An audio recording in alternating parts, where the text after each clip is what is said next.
Ya, Assalamualaikum warahmatullahi wabarakatuh, pemirsa Sultan TV. Selamat pagi semuanya. Apa kabar? Semoga dalam keadaan sehat dan semangat ya beraktivitas di hari ini. Seperti biasa pemirsa, kita kembali menjumpai Anda tentunya dalam talk show bijak hari ini di edisi hari Jumat 18 Maret 2022. Namun sebelum kita membahas tema yang tengah viral di tengah masyarakat dan netizen kita hari ini, kami ingatkan kembali untuk Anda yang belum memfollow media kita di Instagram kita di @sultantv.co dan juga @beritasultantv. Fanpage Facebook kita di @kreatifsultan dan juga YouTube streaming kita di Sultan TV. Anda juga pemirsa bisa menyaksikan tayangan kita melalui TV satelit Ninmedia di channel 026. Dan Anda boleh mengupdate informasi kita juga melalui kanal website sultantv.co yang juga aplikasinya bisa Anda unduh melalui Play Store. Di pagi hari ini pemirsa luar biasa sekali, kita akan membahas tema yang tengah viral di tengah masyarakat, yakni pameran kebohongan Crazy Rich Bodong. Di line Zoom meeting kita, saya telah terhubung bersama dengan Bapak Sopril Amir, selaku program koordinator di Tempo Institute dan juga alumnus sosiologi UGM sekaligus pengamat sosial kita juga. Selamat pagi, Assalamualaikum Pak. Selamat pagi, Waalaikumsalam. Sehat Bapak hari ini? Alhamdulillah, Mbak Dia Alhamdulillah. juga ya. Sehat juga Bapak, Alhamdulillah. Ini sedang di kantor atau masih di rumah Pak? Ya masih di rumah, kita masih WFH ya. WFH. Oke, baik sekali lagi terima kasih Bapak sudah mau membersamai kami di pagi hari ini untuk membahas tema yang sangat menarik ya Pak. Oke, Pak mungkin di kurun waktu sekitar mungkin 1 tahunan ya kalau mungkin boleh dikoreksi oleh Bapak, ini fenomena Crazy Rich kemudian cukup meresahkan kaum milenial karena kalau kita lihat juga nih Crazy Rich yang ada di Indonesia usianya 20, 30-an. Nah, Bapak melihat fenomena ini seperti apa, Pak? Iya, terima kasih. Sebelumnya terima kasih atas undangannya dan untuk berbagi pandangan atas fenomena yang sedang hangat ya. Saya kira ini penting bahwa untuk selalu mencari tahu apa yang sebenarnya sedang terjadi di balik apa yang banyak terlihat saat ini ya, termasuk tentang banjir info tentang kaum muda kaya dan kayaknya ya gila-gilaan ya. Ya. Saya kira pertama gini ya, ini kan yang baru dari ini adalah bahwa info ini muncul di media baru ya, media sosial. Dan yang kedua, yang dipamerkan tuh, yang disampaikan tuh adalah bagian ujung dari prosesnya ya, bahwa ada anak muda jadi kaya dan hidupnya senang dan kadang-kadang juga rajin beramal sosial gitu ya. Jadi ini sebuah idola banget nih ya, udah muda, kaya, baik hati lagi. Nah, ya, pantas banget jadi teladan ya.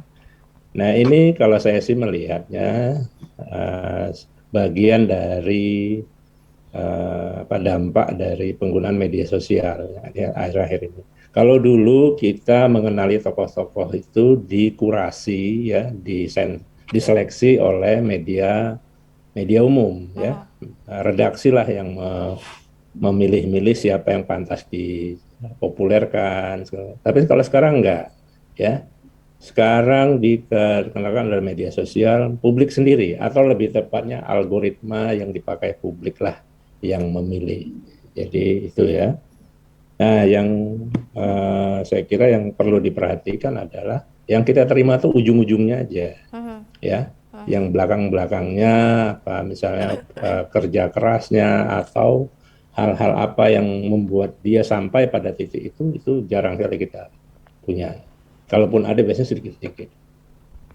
Nah, ini membangun perilaku kita dalam bermedia ya. Kita jadi terbiasa dengan info-info yang singkat-singkat, pendek-pendek ya. Dan itu kemudian juga ini rawan ya. Membiasakan diri untuk mengkonsumsi info-info cepat ini sangat rawan sebenarnya. Karena membuat kita terbiasa dengan info yang tidak lengkap, ya, tidak lengkap, dan kemudian artinya kita memberi peluang untuk kita diberi info yang tidak cukup, ya, artinya atau kasarnya membuat kita gampang dibohongi. Nah, Ya. saya kira itu yang terjadi ya, bahwa kita sebenarnya rawan dibohongi. Sebenarnya apa saja, nggak cuma Crazy Rich, bisa apa saja, ya. Oke, dan di media sosial kita bisa menjadi siapa saja sebetulnya ya, Pak.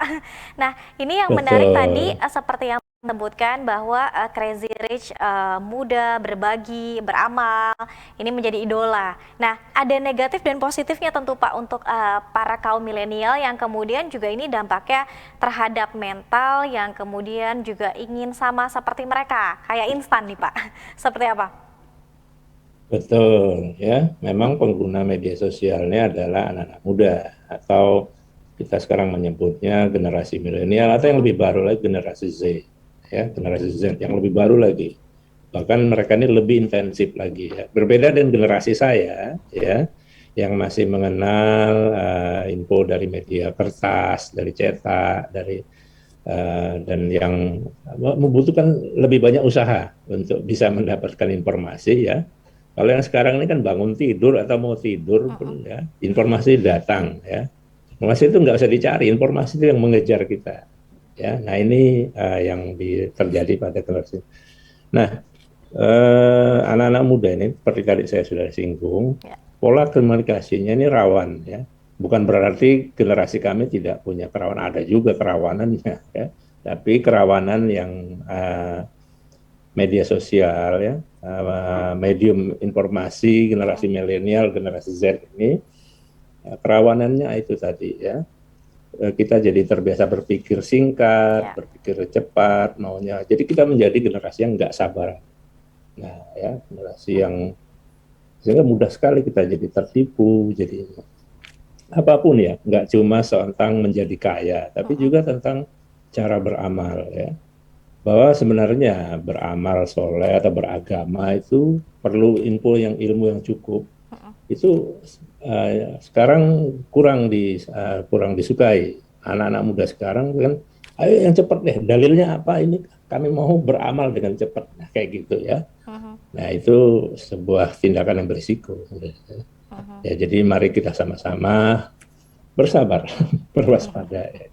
Oke, bersabar, berwaspada, dan informasinya jangan terputus-putus begitu ya Pak Sopril ya. Hmm. Nah, kemudian Pak, apa yang kemudian terjadi pada mental generasi muda kita ketika misalnya mengidolakan kaya instan dan kok dia usia sekian kok sudah bisa kaya sementara saya begini-begini aja. Ini pasti kan ada sedikit dampak terhadap mentalnya juga ya Pak ya?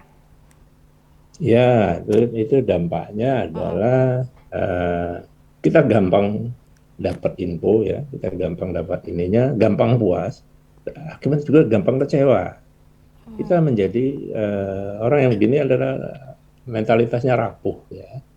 Ya, nah sehingga apa yang harusnya dibentuk dengan proses panjang, dengan proses jatuh bangun, susah payah itu nyaris nggak dialami lagi anak-anak sekarang. Sehingga gampang dengan begitu juga kita menjadi gampang lelah, gampang capek, gampang marah. Ya, Ya. ini bahaya saja. Jadi saya kira kita harus terus menjaga, ya, cara belajar. Bahwa tidak ada yang instan dalam belajar dan berusaha, ya, dan itu sebenarnya baik buat kesehatan jiwa kita, ya. Ya mungkin saya mewakili generasi saya, ya, yang menjalani itu semua. Anak-anak muda sekarang mungkin apa ini bapak udah tua, enggak. Kalau generasi kami tahu cara mendapatkan sesuatu dengan lebih cepat, lebih gampang. Ya, saya terbuka saja, ya, begitu. Tapi saya kira hal-hal risiko-risiko ini perlu silakan dipertimbangkan. Oke. Silakan lihat kembali ke jiwa kita saat ini. Kita begitu gampang marah, kita begitu gampang kecewa, gitu. Ya. Dan itu saja bukan gejala yang sehat. Oke, ini banyak sekali yang juga sudah butuh healing, sedikit-sedikit butuh healing gitu ya Pak ya. Ini Ya, mungkin barangkali dikit-dikit ini juga, ganti hangout, ya, anti stres, gimana segala macam, ya. ya, Kita jadi nggak sabaran banget. iya, Ini bukan bukan ini tentu saja sebagai sebuah bangsa, bukan bukan ini bukan modal ini ya, punya pasukan yang nggak sabaran, susah dikendalikan itu bukan modal, ini masalah.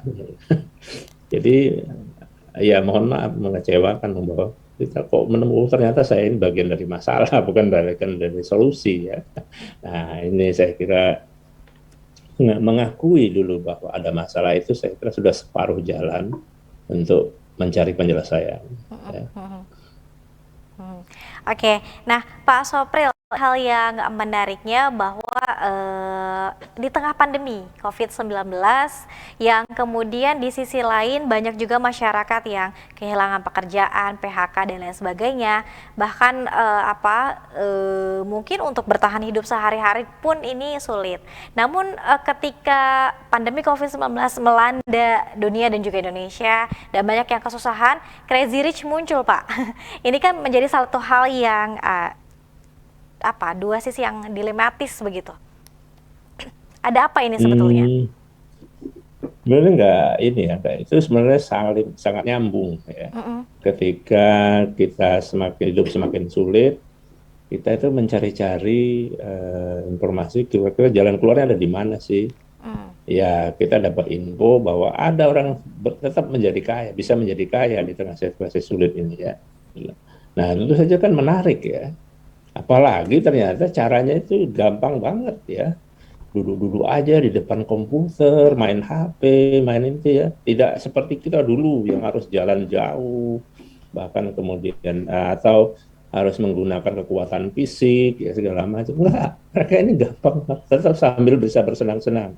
Wow, ini dia nih jawaban dari pertanyaan saya, dari masalah saya ya, bahwa keberuntungan itu bisa didapat dengan lebih gampang sekarang ini.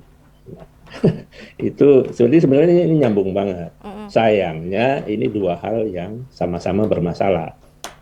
Satu tentang pandemi dan kemiskinan global saat ini itu sebuah masalah ya. Kita harus mencari jalan keluar. Dan kemudian ada info yang seolah-olah ini merupakan jawabannya. Tapi sebenarnya yang ini pun sebenarnya juga masalah. Bahwa mereka sebenarnya kaya sebenarnya baru sekarang kan kita tahu bahwa itu mereka lakukan adalah penipuan ya, sebagian itu ya adalah penipuan. Jadi itu bukan jawaban sebenarnya, tapi informasi palsu ya. Itu kalau itu kita terima sebagai hiburan, oke. Tapi kalau itu kita anggap sebagai jalan keluar, waduh, keliru besar. Kita dua kali ya. Pertama kita terus saja menjadi miskin, kedua kita dapat solusi palsu. Nah ini dua kali kita sialnya ini ya, itu yang harus kita sadari. Ya. Oke, tapi kemudian masyarakat dan juga pengguna media sosial barangkali yang mungkin melihat sosok-sosok ini, kemudian menjadikan sosok ini menjadi solusi begitu ya Pak, kurang lebih? Iya, itu tadi saya kira ya. Pertama kita dibiasakan untuk memperoleh sesuatu dengan cepat, ya solusi-solusi cepat. Dan ini yang disampaikan oleh informasi tentang Crazy Rich itu. Ini ada keberhasilan nih, ya keberhasilan cepat, keberhasilan instan. Anak muda aja bisa melakukannya dan nggak susah. Cuma kamu dari depan HP, dari depan laptop, duduk aja sambil dari kamar tidur bisa.